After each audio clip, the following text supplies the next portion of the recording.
How's it going? I'm Kevin. I'm with P-51. I'm one of the co-founders. So my partner is Kevin. AJ's the other co-founder. Sorry, I should have mentioned that. AJ moved in across the street from me, and so 2 years after that, we really became friends. It was kind of, we just lived across the street, talked a bit, but then we became friends, and a lot of it was over the e-bikes too.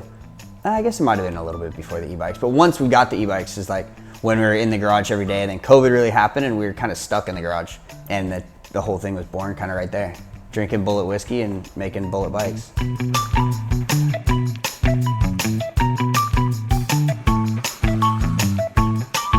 We started in AJ's garage. Yeah, so back in 2018, a couple of our friends, we stopped riding dirt bikes. All of us, like, injuries, started getting old. So we got, e-bikes kind of came into the picture, and we started riding some that didn't have suspension, they didn't ride right, they were just kind of like, just didn't seem like they were designed really to ride hard. And so we started customizing bikes, buying all different types of brands, cutting them up, making them into different types of bikes. AJ actually made the first one full suspension. I cut another bike in half, welded on a swing arm from another style bike. And at that point, it was just kind of customizing and designing new stuff.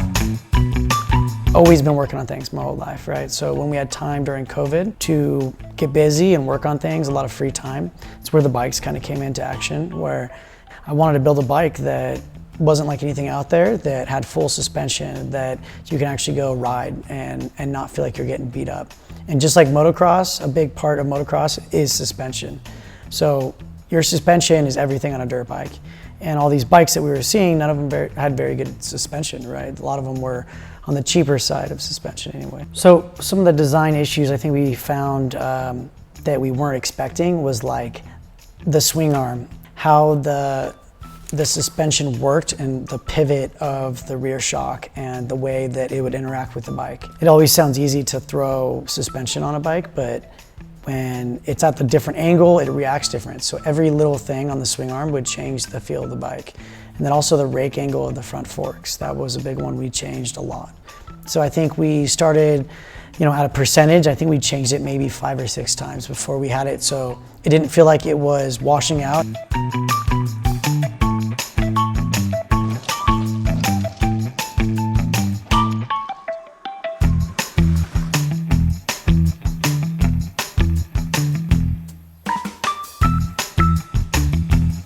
Starting P-51, the product came before the brand. It came before the whole idea of a business.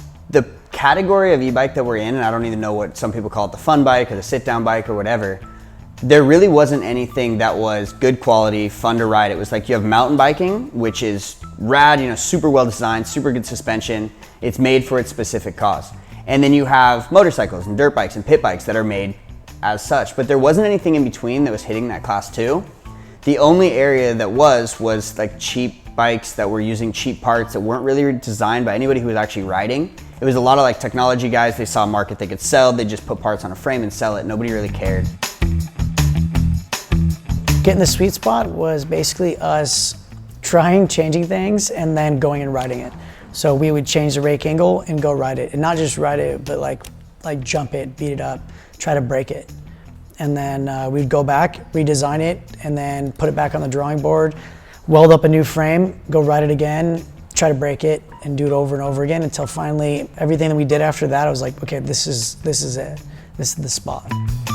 By us using all the parts that we used to customize all the bikes with, the quality was kind of born out of using just better parts and designing it to ride how you wanted it to ride, because nobody was paying attention to that stuff. And so that's kind of how that was. And once we started the brand, it was kind of like, it wasn't even pushing in a marketing thing. It was just showing the product and everybody seeing like, holy cow, like someone actually spent the time on this. And that's, what we're going to continue to do forever.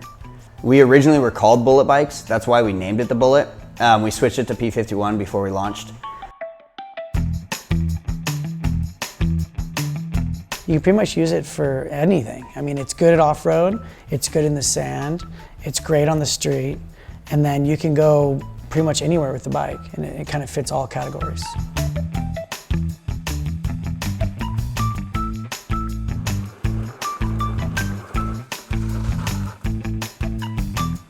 I think the vibe of P-51 is making a bike that you can rip on, you can have fun on, and that you're gonna have good customer service. Someone that you can pick up the phone and call. 90s punk rock, whiskey, and riding bikes. About it. on you, dude. That was great.